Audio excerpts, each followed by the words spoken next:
History of the horse. Humans and horses have a long, interrelated history, yet no one is truly certain when and where horses were first domesticated and ridden. We do know, however, that the first horses had toes, not hooves, and looked nothing like the horses of today.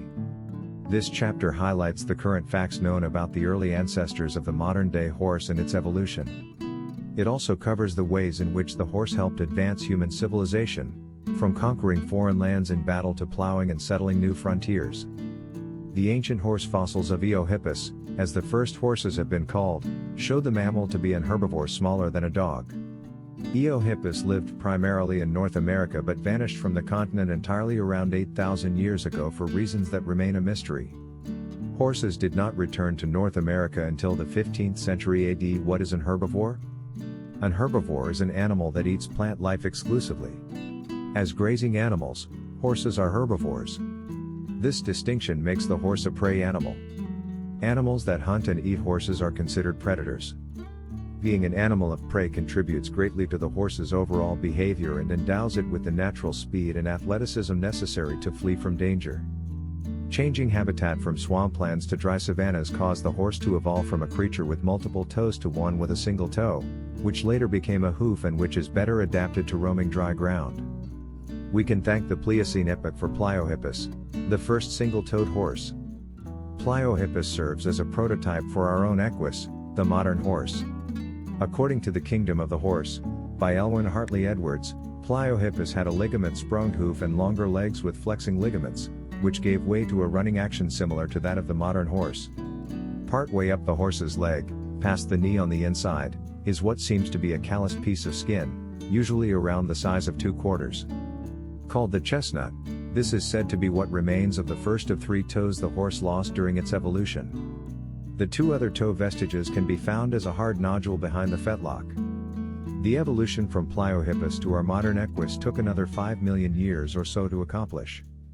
Due to changes in climate and landmass during that time, the early horse found its way from North America to South America and spread across Asia, Europe, and Africa.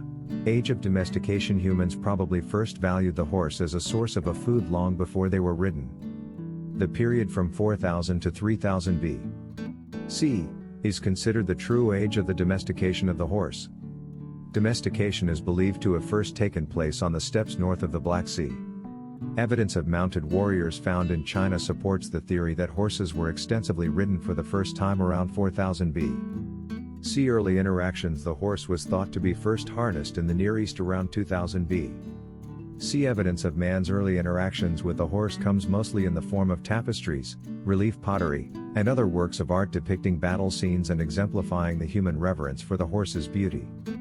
According to Xenophon, 430 to 355 B.C., a Greek soldier and historian who advocated humane horsemanship in the earliest known book on the subject, On Horsemanship, if one induces the horse to assume that carriage which it would adopt of its own accord when displaying its beauty, then, one directs the horse to appear joyous and magnificent, proud and remarkable for having been ridden.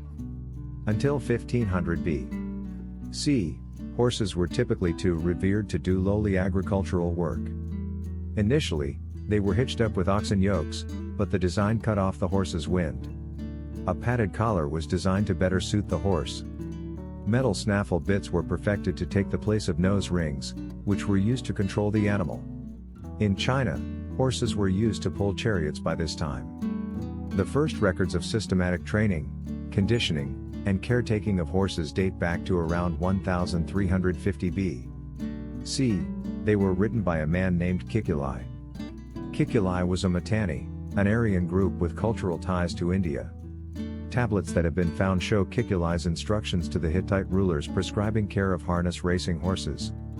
The Hittites, although they clearly gained their equestrian knowledge from other peoples, were credited with the development of the Arabian horse and were noted for their highly mobile equestrian troops. In 1994, Dr. David Anthony and Dorcas Brown founded the Institute for Ancient Equestrian Studies in the Department of Anthropology at Hartwick College in Oneonta, New York. The institute, which is dedicated to archaeological research concerning the origins of horseback riding and the impact of riding on human society, is affiliated with the Institute for the History and Archaeology of the Volga and Samara, Russia. By well into the last centuries c.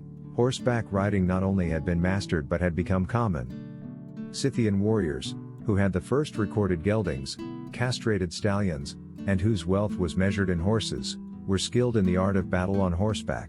Since they believed that their wealth followed them to the afterworld, many artifacts were found in their burial grounds. Sometimes hundreds of horses were found buried with them.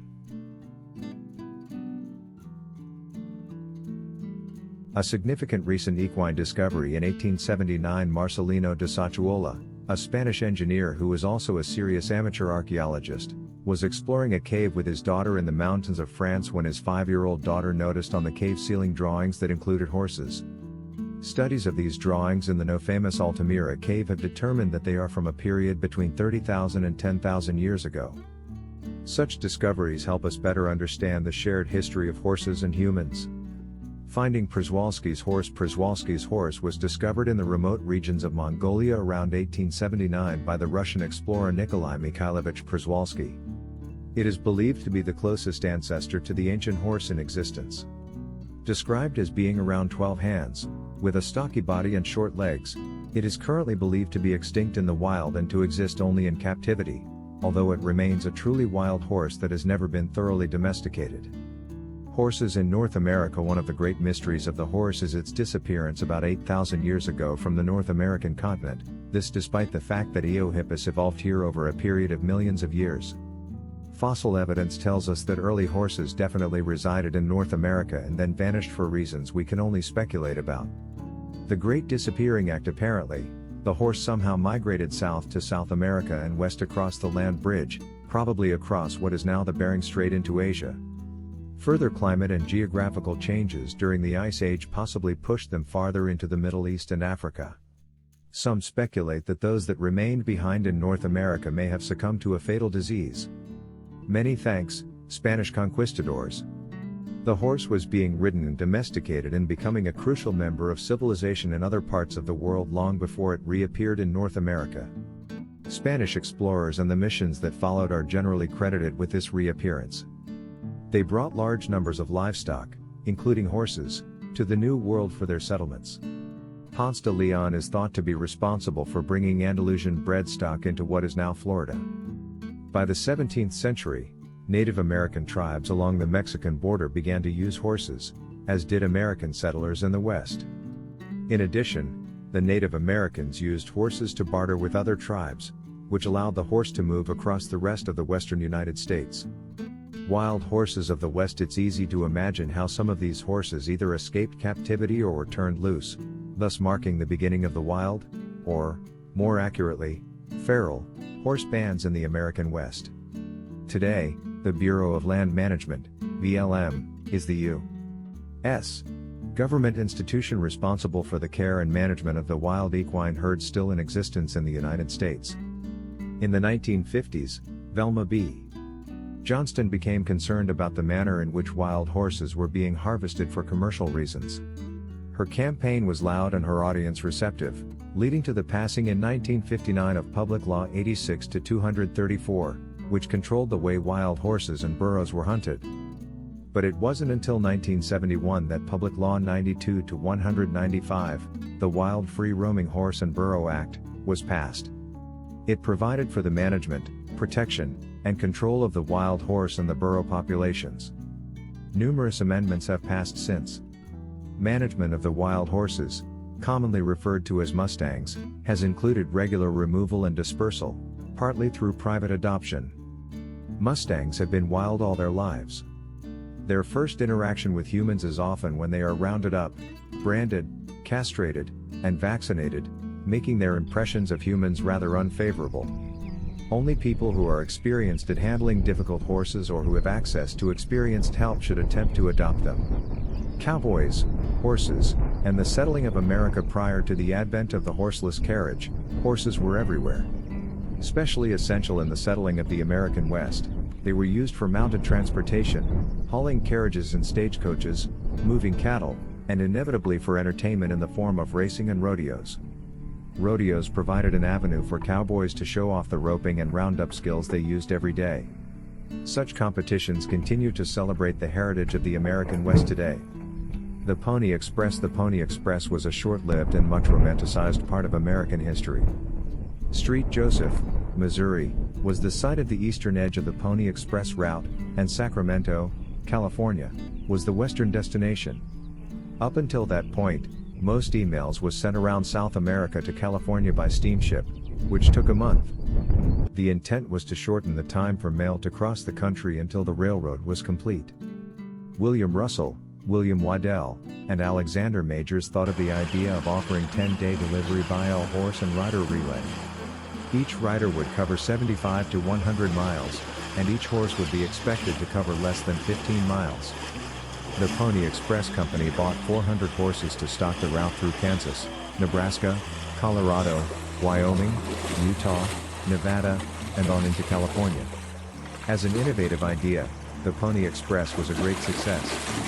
However, as a business, it was a failure. It lasted only 19 months, and its owners lost $500,000.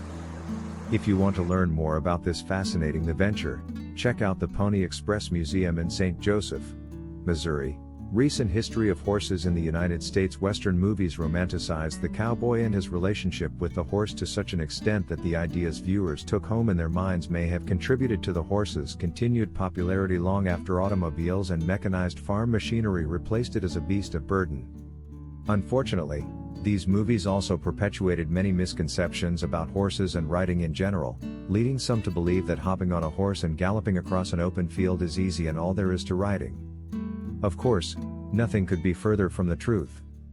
Perhaps the most significant development to take shape in the latter half of the 20th century was the horse's elevation in status from a work animal to an animal companion.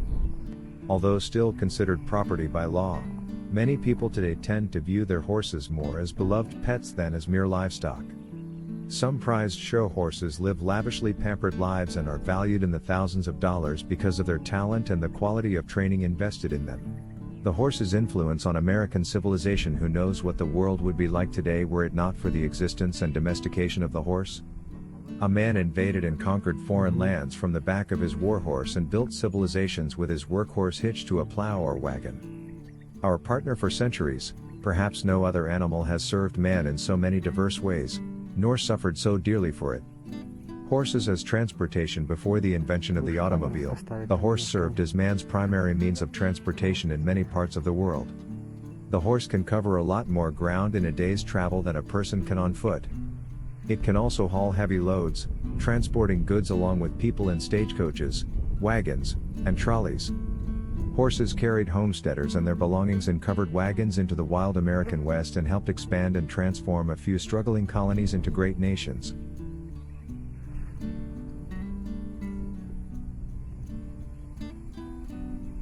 Horses and agriculture. The development of harnesses and agricultural equipment made using horses to operate farming equipment a viable option. This enabled people to plow and till the land and grow crops on a larger scale than they had before. In time, evolving agricultural practices changed the landscape, as settlers felled trees, hitched horses to the heavy trunks, and cleared the woods to allow for bigger fields and farms. American settlers desired horses that were multifunctional. They wanted horses they could ride, plow fields with, and hitch to a carriage for a drive to church on Sunday. One of the first American breeds, the Morgan horse, is noted for its versatility and easily filled with growth.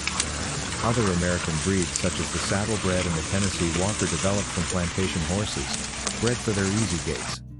A man could sit comfortably and ride them over miles and miles of farmland without tiring. The warhorse. Ancient civilizations utilized the horse in battle to carry soldiers and pull chariots, making armies mobile in some of the harshest climates in the world. The ancient Persians went so far as to develop an armored cavalry, a mounted army on horseback, that required heavily muscled horses capable of bearing more weight. Perhaps the most recognized armored soldiers that carried on this tactic are the knights of the Middle Ages. Aside from combat and transport, horses served in other war-related capacities as well, including reconnaissance and supply transport. The Lipizan legacy war horses required a great deal of training to face weaponry noise and the confusion of battle without panic. They also needed to be easily controlled with limited use of the reins, freeing the rider's hands to wield a spear or saber. The discipline of dressage developed from the need to train horses to be exquisitely responsive to the rider's leg and weight aids, to move with balance and agility, and to remain calm and obedient, even under pressure. Dressage is a centuries-old, tried-and-true means of gymnastically conditioning a horse to a high degree of athleticism so that it moves with as much ease and grace while carrying a rider as it does while running free. The haute-école movements of classical dressage, which originated from maneuvers needed on the battlefield, are preserved and performed today in their purest tradition by the famous Lipizzaner stallions at the Spanish riding school in Vienna, Austria. The highly stylized leaps, or airs above the ground, performed by the most gifted stallions are also believed by some to have their roots in war maneuvers deployed in battle. However, these movements were later refined and demonstrated primarily in exhibitions. The horse in modern warfare. The horse's partnership with man in battle is evident in many public plazas around the world, where mounted equestrian statues commemorate this or that moment of glory in history. People tend to think of such colossal statues as representing ancient battles, but noteworthy human-equine partnerships existed as recently as the Civil War era and both World Wars. Robert E. Lee's horse, Traveler, and General Stonewall Jackson's horse, Little Sorrel, are nearly as well known as their owners. The stuffed remains of Little Sorrel were on display at the Virginia Military Institute's museum in Lexington until the horse was finally laid to rest in 1997 on the campus parade grounds more than a century after his death. The horse was buried with military honors near Jackson's monument. Horses have been heavily used in modern warfare on other occasions as well. The Boer War in South Africa, 1899 to 1902, produced a huge demand for horses, mules, and donkeys. Thousands of wild horses in America were captured and shipped overseas, and more than 500,000 died during the course of the war. Horses were also in great demand during World War I. Records show that hundreds of thousands were abandoned in the deserts. The riderless horse is one of the oldest and most poignant equestrian military traditions still in existence in the United States. Led behind a caisson and wearing an empty saddle with riding boots reversed in the stirrups, the riderless horse represents the fallen warrior hero who will never ride again. Perhaps the most famous riderless horse of modern times was Black Jack, who took part in numerous state funerals at Arlington National Cemetery, including that of President John F. Kennedy.